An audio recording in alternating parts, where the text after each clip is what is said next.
Hi guys! Welcome sa part 3 ng ating structural theory series. So for this video, ang pag-uusapan na natin ngayon ay yung mga deflection methods natin. Pero for this series, siguro ang ituturo ko na lang parang pinaka versatile na gamitin natin. So, pinaka flexible. For me, para sa akin, mayroon akong tatlong method na pinaka gusto kong ginagamit kasi sila. Almost sa lahat ng type ng beam, ma-apply mo sila. So, una dito yung conjugate beam method. Okay? And yung pangalawa yung para sa mga indeterminate beam, yung 3-moment equation. So, yun yung isa kong madalas ginagamit.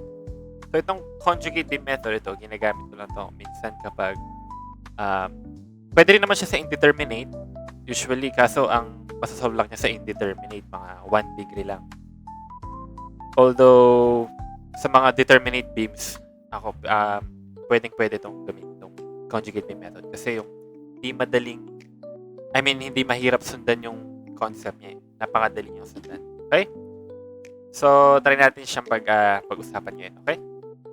So, ang conjugate beam method, isang structural analysis technique yan. Ang ginagawa dito, gumagamit tayo ng fictitious beam. So, yun yung tinatawag natin conjugate beam. So, basically, gumagawa tayo dito ng another version ng totoong beam natin. I-convert lang natin siya into a conjugate beam na tinatawag natin. Pero mamaya pag-usapan natin kung ano ba yung ibig sabihin ng conjugate beam na yun. Okay? So, after natin siya i-convert yun, madidetermine natin yung slope and deflection ng real beam by applying statics principles to a modified loading diagram. Okay? So, yung modified loading diagram na yan, pag-usapan din natin mamaya yan. Okay? Ngayon, kapag na-convert natin siya, yung conjugate beam na yun, ito na yung pinaka-concept niya. Yung shear force na nasa-solve natin doon sa conjugate beam, yun yung slope ng totoong beam. Yun na yun. Samantalang yung moment naman na nasa-solve natin sa conjugate beam, yun na yung deflection ng totoong beam.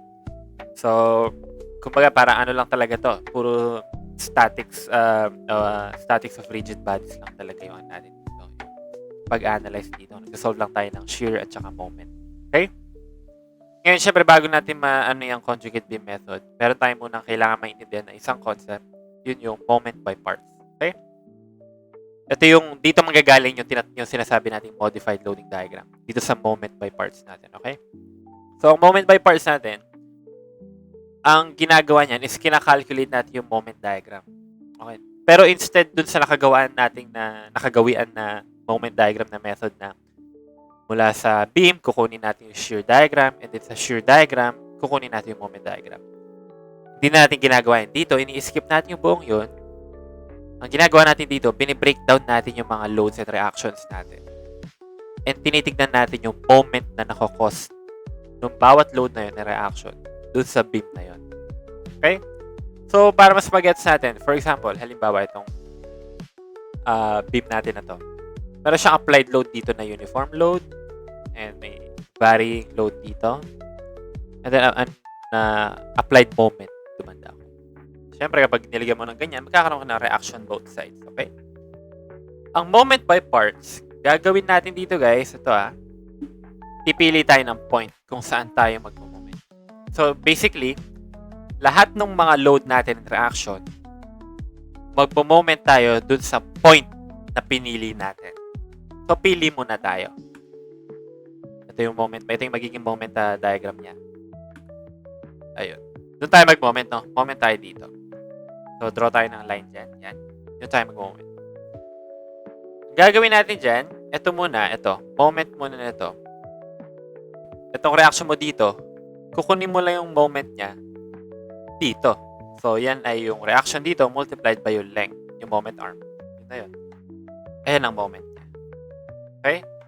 Ngayon guys, bakit triangle yan? Bakit hindi rectangular? Bakit hindi parabolic? Okay. Meron tayong rule dito, no guys? Ang point load, ang moment diagram niyan is 1. Okay? Ganun din yung dito. Ayan din. Okay? Samantalang yung uniform load natin, ganun din ang gagawin natin. Kunin natin yung resultant nito. Resultant. Tapos, moment tayo dito. Sa gitna. Ang magiging diagram ng moment niya is second degree. Okay? So, kung mapapansin nyo, ginagawa natin, nag-a-add tayo ng 2 degrees dun sa nature ng load natin. Okay? Pero mamaya i-explain, actually explain ko na ngayon ito. Nangyayari yan guys kasi kung papansinin nyo to, asan yung pen? Okay. Itong, kunyari sabi, itong reaction dyan, may value yan eh, fixed value yan. Kunyari sabihin natin, 10. Ang distance mo dito is sabihin natin x. Okay? So, ang moment niyan is 10x. Tama? Yan ang moment. Ano papansinin nyo dito? Yung x natin, ang degree niyan, 1 degree lang. Kaya ang degree ng point load, yung moment ng point load mo, 1 degree. Okay? Pero halimbawa, ito, pansinin natin to. Pansinin natin to, itong part na to. Itong rectangle. Sabihin natin yan ay 10 kilonewton per meter. Okay? Paano mo kukunin yung resulta niyan? Ang resulta niyan, ito, tama? Sabihin natin ang length nito is x. So, ang resulta niyan magiging 10 multiplied by x. And then, ang moment arm niya dito, mag-moment ka sa gitna eh. Yan ay x over 2. Tama? Magiging x over 2. Multiply mo sa moment arm. So, magiging 10x squared over 2. Ano papansinin natin dito guys? Yung x natin, naka-second degree. Kaya ang nangyayari dito, yung moment na napuproduce ng uniform load, second degree na graph. Okay? So, kumbaga, pwede mong gawin yan. Pero mas maganda, tandaan na lang natin na yung kung ano man yung degree ng load mo, mag-add ka lang ng 2 degrees. Okay? So, halimbawa, ito naman, triangle yan. Alam natin ang triangle is 1 degree yan. Tama? Linear eh. Linear na graph. Ang magiging graph niya sa moment diagram is 3 degrees. Okay? Ganun lang. Okay? Paano naman ang moment? Yari, ang value nito 20 kilonewton meter. Okay? Tama? 20 kilonewton meter. Pag minoment mo siya dito, may kailangan ka pa bang i-times na moment arm na x? Wala na, tama? Moment na kasi yan agad. Pag minultiply mo, magiging knm squared pa yan. Hindi na siya moment. So, 20 knm, kahit saan mo i-moment yan, sabi, yan na ang value niya, 20 knm. So, hindi mo na kailangan to. Kaya, ang diagram ng moment nito, ang moment diagram ng isang concentrated moment is rectangular lang. Okay? Ngayon, ang mangyayari dito guys, burahin ko lang lahat yan. Ang mangyayari dito guys, itong moment diagram na na-produce natin through the use of moment by parts, ito na yung magiging bagong load ng conjugate beam natin. So, technically, itong moment diagram mo, ito na yung bago mong conjugate beam. Okay? Ngayon, meron lang tayo one rule dito. Lahat ng moment diagram na nasa taas ng beam, pataas sila. Pataas ang load. Okay? So, basically, lahat ng applied load mo dito sa beam, away from the beam yung action nila. Okay? And then, lahat ng nasa babang part lahat ng nasa babang moment diagram mo, pababa. So, away from the beam. And then, ayan. Ito na yung ating conjugate beam. So, pwede mo nang isolve ulit yan. So, magkakaroon ka ulit ng bagong reaction dyan. So, sabihin natin, kunwari, hinahanap mo yung deflection at this point. Ang deflection at that point is kapag kinuha mo lang yung moment at this point ng conjugate beam mo. Yung moment dyan, yan din ang deflection mo at that point. Okay? So, yun ang ibig niya sabihin. Okay? So, don't worry, mas maiintindihan natin kapag nag-solve tayo ng problem sa next video. Pero for now, yan ang pinaka-concept ng conjugate beam. And also, when it comes to conjugate beam, meron pa tayong kailangan isang tandaan pala. Yan, ang conjugate beam. Diba? Yan nga. Ito ang kailangan natin tandaan. Okay? Meron tayong rules sa kapag kasi kinonvert natin yung real beam into conjugate beam, magbabago yung support natin. Okay? Ito lang naman ang kailangan nating rule na tandaan kapag kino-convert natin yung real beam into conjugate beam. Okay? So, balik tayo dito. Ayan, kanina walang support di ba yan? Isipin natin, bawat, kunwari dito. Ito bang point na to, merong deflection yan.